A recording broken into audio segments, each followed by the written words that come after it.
ஏதோ காஞ்ச கொத்தமல்லி போட்டு கொடுத்துட்டான் போட்டு இருக்குது. ஒரு மயிறு ஏறல 600 ரூபா இதுல வேற. போய் ஒரு பரதேசி வீட்டு வேற வாங்கிட்டு வந்தேன். 3 நாளுக்கு 2 பீர் வாங்கி அடிச்சுதான் நிம்மதியான நம்ம அப்பா தான் இருந்திருக்கும். ப்ரோ நீங்க ஆல்ரெடி சும்மாறா கொஞ்சம் நீ.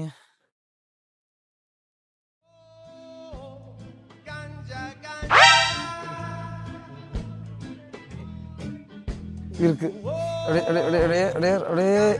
ஏது நல்லா இருக்குடா டேய், நல்லா இருக்குதுடா.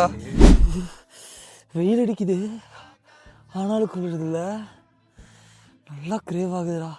ஏதாவது இந்த பால்கோவெல்லாம் சாப்பிட்டா நல்லா இருக்கும். பால்கோவெல்லாம் இல்லை ப்ரோ, குலாப்ஜாம் ஐஸ்கிரீம் தான் ப்ரோ நல்லா இருக்கும். இந்த திமிரு மயிரெல்லாம் என்கிட்ட வச்சுக்கிற வேலை வச்சுக்காதடா. ஏதோ ஏதோ ஏதோ கிளம்பலாம்டா. போலீஸ் பொருள் ஏதோ ட்ரிங்க் அண்ட் ட்ரைவ் பிடிச்சி ஊத சொல்லிட்டா பிரச்சனையாயிருந்தா. டே தேவையில்லாமல் ரிஸ்க் தெரியாமல் நீ விளாண்டுருக்கடா என்கிட்ட ஒழுங்கா பதில் பேசாம. புடி